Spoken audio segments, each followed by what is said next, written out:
Muito obrigada, Bruna, pela sua excelente apresentação. A Caroline Silveira, ela gostaria de fazer uma pergunta. Eu vou pedir para a Caroline abrir o microfone, eu vou fechar, aí você faz questionamento. Quando a Bruna for responder, eu peço para você fechar o seu microfone, tá bom, Caroline? Pode abrir. Ok, Érica. Está dando para me ouvir? Tá sim. A minha pergunta é justamente um pouco sobre o que a Érica acabou de comentar, sobre a questão durante a gestação, a criança preferir algum tipo de alimento quanto ao outro, o que a mãe come durante estar gestando, se isso tem influência, né, também para o paladar do bebê. Olha, se tem algum estudo, né?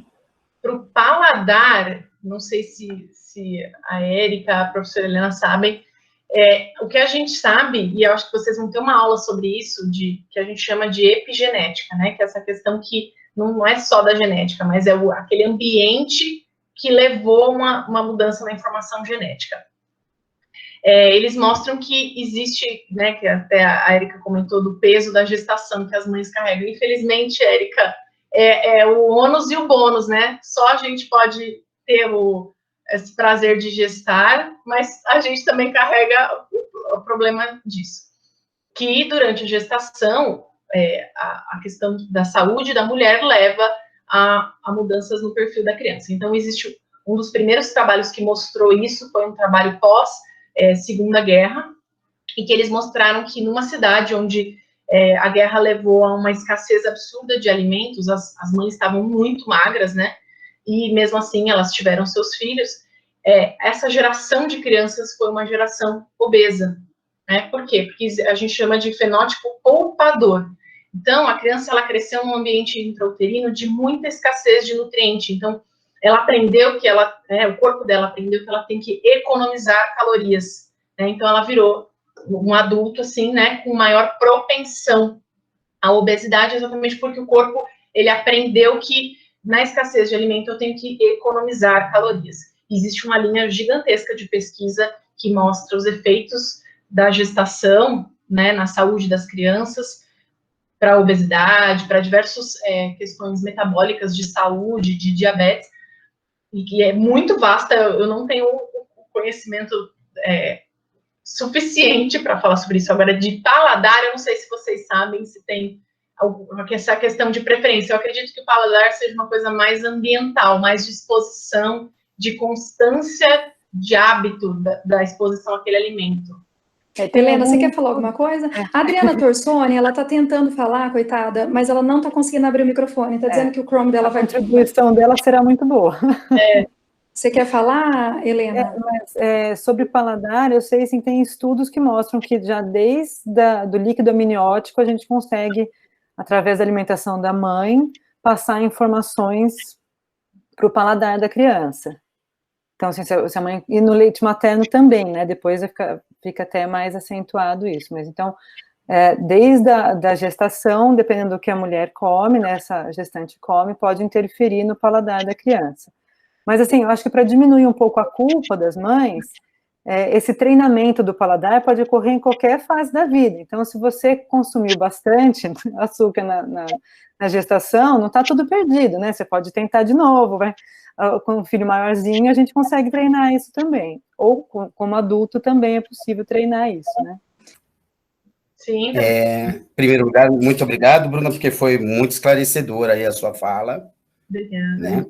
E o que eu queria saber é se dentro dos estudos existe algo do tipo, eu entendi que os hábitos alimentares são mais dependentes dos hábitos daquilo que existe no ambiente do que aquilo que existe de carga genética. Uhum. Mas, ainda assim, acredito que muitos paladares que a gente desenvolve na primeira infância, eles acabam tendo uma associação afetiva, uma memória afetiva. Uhum. E como que a gente faz para mudar quando alguns sabores que não são dos mais saudáveis nos fazem ter memórias saudáveis?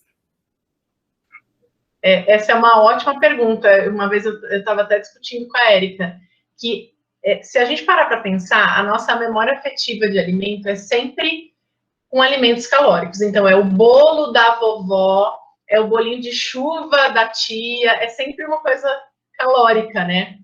E, em geral, a gente vai gostar mais de alimentos mais calóricos. E a gente tem sempre, em geral, a gente tem essa tendência da criação que relaciona a comida com afetividade, né? Então, tá chovendo, vamos todo mundo ver um filminho, eu vou fazer então um bolinho, eu vou fazer... A gente tem esse hábito, é uma questão cultural importante. Eu acho que a professora Helena pode até falar melhor sobre isso, mas eu acho que a gente pode... O único jeito da gente mudar o nosso hábito alimentar é a gente introduzir aquele alimento, das mais diversas formas possíveis. Porque, às vezes, um alimento, uma forma crua, a gente não gosta, e de outra forma a gente gosta. Os estudos mostram que é o hábito mesmo, é a frequência com que você consome aquele alimento que faz ele se tornar mais palatável, mais... que você consegue levar ele para o dia a dia. Então, eu acho que é um pouco de insistência, de talvez olhar aquele alimento com outros olhos, mas eu acho que tem coisa que fica mesmo, né, na memória. Não sei se a professora Helena pode falar mais. Eu queria até dar um pitaco nessa história aí, Bruninha, sobre isso que ele falou, que de fato, por exemplo, aquelas comidas que nos remetem à infância e tudo mais, não é que é para elas serem banidas, né, Helena, da sua vida. Você, aquilo te lembra a sua avó, mas aquilo é muito cheio de gordura, por exemplo, uma fritura, né, um bolinho de chuva, na chuva, você vai assistir alguma coisa, você lembra da sua avó, você vai comer. Você não vai banir aquilo da sua vida, você não pode tornar aquilo como rotina, comer aquilo diariamente, né? Ou, por exemplo, uma comida que é saudável, que você fala, mas eu não gosto disso, então, em outras aulas aqui a gente vai tratar sobre preparos diferentes, não é? Que vai fazer você descobrir o sabor daquele alimento e trazer esse alimento saudável para a sua rotina e espaçar mais os alimentos que são muito calóricos, que são, vamos dizer assim, entre aspas, que já causam mal à saúde, comer mais esporadicamente. Helena, quer dizer mais alguma coisa? Sobre a memória afetiva, né, eu acho que o bom relacionamento com a comida vem disso, então você conseguir aproveitar que num dia chuvoso, e você se lembra da sua avó e quer comer um bolinho de chuva, coma um pouco desse bolinho de chuva com prazer, e não vai ter todo dia, né, quando a pessoa restringe demais, e faz uma restrição alimentar, de um grupo alimentar, por exemplo, carboidrato, e não vai comer de jeito nenhum aquilo vai criando nela uma ânsia por comer aquilo muito maior.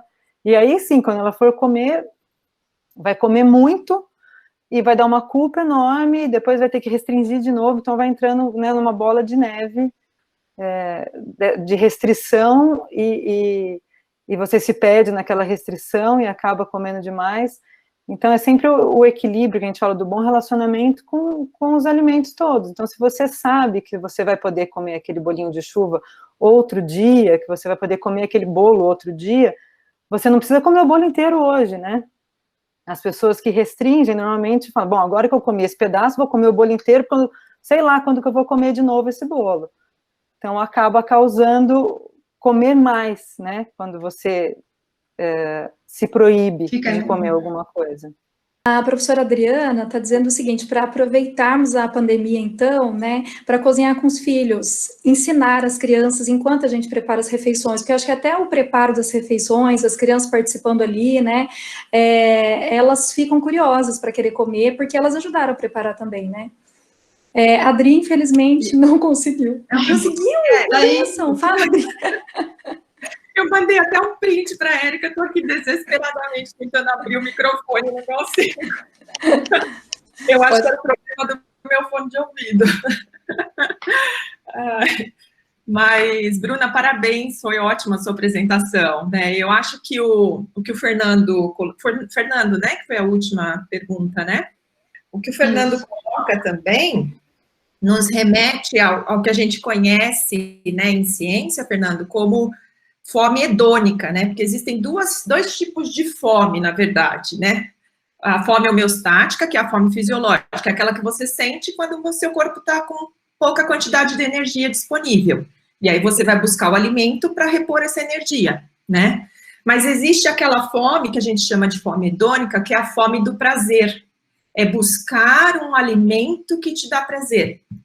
Então, na verdade, o que a gente precisa fazer dentro de casa com os filhos é justamente mudar os hábitos, dando exemplo sempre, né? Pai e mãe dentro de casa, né? Porque a gente fala muito da culpa da mãe durante a gestação e a lactação, porque ela que está promovendo a alimentação. Mas depois do desmame, né, o pai também tem um papel muito importante na casa, né, na construção da alimentação da família, né? E aí buscar prazer naqueles alimentos que são mais saudáveis, né? Então, tudo isso, na verdade, leva muito tempo, né? A gente precisa exercitar isso em casa, né? Essas mudanças, elas não vão acontecer do dia para a noite, né? Só quem tem filhos em casa sabe como é difícil mudar esses hábitos, não é? Mas a ideia é a gente tentar dizer para áreas que controlam esse prazer no nosso sistema nervoso central, né, de que aquele alimento ele é gostoso, de que ele é saboroso, e ele também pode promover prazer quando consumido, né? Então, eu acho que tem também todo um mecanismo fisiológico por trás, né? Não é simplesmente dizer, eu procuro isso, né, porque, né, isso daqui, eu procuro o que está errado. Não, na verdade, o corpo também busca, né, pede muitas vezes aquilo, né, mas por um mau hábito que foi adquirido, né. Adri, que bom que você falou, muitíssimo obrigada. Você tem toda a liberdade, tá? Para abrir o seu microfone, falar. Eu quero chamar a Andressa Lopes, coitada, ela já tem um tempo que se inscreveu aqui. A Andressa Lopes está? Se você tiver, Andressa, pode abrir seu microfone e fazer seu questionamento. Boa tarde. Vocês me escutam? Sim. Sim? Sim, pode falar. Em primeiro lugar, gostaria de agradecer todas as explanações, as discussões foram muito interessantes. Sou mãe, então foram muito válidas, também sou pesquisadora e vim conhecer um pouquinho do trabalho de vocês.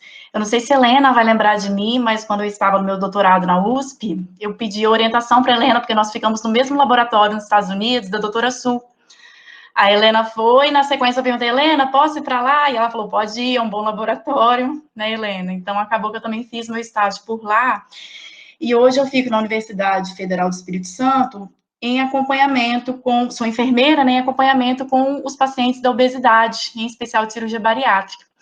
E eu tenho algumas dúvidas em consultório, que eles me abordam muito, é a questão do pós-cirurgia bariátrica. Elas fazem a questão da gravidez, porque elas escutam falar que as colegas tiveram parto prematuro ou dificuldade com a amamentação. Eu gostaria de saber se vocês, eu sinceramente nunca investiguei sobre o tema, mas se vocês têm algo nesse sentido de que esse déficit nutricional não tem como, porque quando ele faz uma cirurgia desabsortiva, isso traz consequências a longo prazo. Então, penso que possa, sim, intervir numa gestação, intervir metabolicamente nessa criança, e talvez até mesmo intervir no processo de amamentação. Gostaria de saber se vocês têm alguma fala sobre isso, que, inclusive, eu pretendo até aprofundar numa linha de pesquisa, mas não agora, um pouco mais à frente, porque realmente é uma dúvida recorrente no consultório. Obrigada. Professora Adriana, eu acho que essa dúvida é para a senhora. Andressa, né? Oi, Andressa. Bom, na verdade, assim, eu acabo não lendo muito sobre cirurgia bariátrica, né, mas eu agora iniciei uma parceria com uns pesquisadores da Unifesp, inclusive uma delas é a Kelly Coca, que coordena um banco de leite, e ela fala que não só as pacientes submetidas à cirurgia bariátrica, né, mas pacientes obesas mesmo, têm muita dificuldade de amamentar pela dificuldade da pega mesmo do bebê, né, na mama. Como eu falei, Andressa, eu não leio nada sobre esse assunto, mas a Kelly tem alguns trabalhos nessa área, e aí acho que é interessante buscar. Ela chama Kelly Coca, né, da Unifesp, e é coordenadora desse banco de leite que eu te falei, né. Mas depois que a pega acontece, né, depois que a mãe consegue fazer, e esse pessoal do centro que ela coordena auxilia também, né, eles não só fazem trabalhos de pesquisa retirando o leite, né, o colostro, e analisando o leite dessas mães obesas, e depois que passaram por cirurgia bariátrica também, mas elas também ensinam, né, como fazer a pega da forma correta, mas o que eles observaram é que depois que a pega é feita, independente da mãe ter perdido peso ou não, se ela foi obesa, a criança mama com uma avidez muito maior, né, eles mamam muito mais, são hiperfágicos, né, tendo nascidos de mães obesas, do que as crianças nascidas de mães eutróficas, que é o que a gente observa também em modelos animais, né, quando a gente estuda modelos animais, a gente estuda obesidade nesse tipo de modelo experimental, né, a gente também observa isso, né, que os bebês, eles são hiperfágicos, eles tendem a mamar mais, né, mas existe sim uma dificuldade na pega, viu, mas aí é o que eu falei, acho que teria que dar uma olhada nesses trabalhos para ver. Eu acho. Quem? Franciane. Franciane, pode fazer a pergunta, por favor. Franciane, pode abrir seu microfone e perguntar. Olá, tudo bem? Boa tarde. Meu nome é Franciane, eu sou professora de educação infantil e eu trabalho com bebês, crianças bem pequenas. E eu tenho uma dúvida, porque assim, no cardápio lá da creche, nós temos as bolachas, né? Na realidade, o cardápio da creche, ele é bem equilibrado, ele é mais rico em frutas, legumes, comida natural mesmo, que inclusive é muito saborosa. Mas a gente tem um momento que é o momento da entrada, que os bebês, mas isso é a partir de 1 ano. Antes de 1 ano a gente não oferece. Mas esse é um ponto que nós, professoras, temos a dúvida, né? Nós também não gostamos de oferecer esse tipo de alimento, mas eu gostaria de saber a opinião de vocês, se isso é prejudicial para as crianças. E assim, é uma bolacha, né? E a bolacha de maisena, bolacha de água e sal. Mas, assim, a maioria dos lanches, inclusive de intermediário, né, das refeições principais, são frutas ou papas de fruta. Então, gostaria de saber a opinião de vocês. Ô, Franciane, só uma pergunta antes da Bruna responder para você, ou a Helena. Você trabalha numa creche, é da prefeitura, essa creche? Não, a creche da Unicamp mesmo. Ah, da Unicamp, aqui. Ah, sim. Pode falar, Bruninho.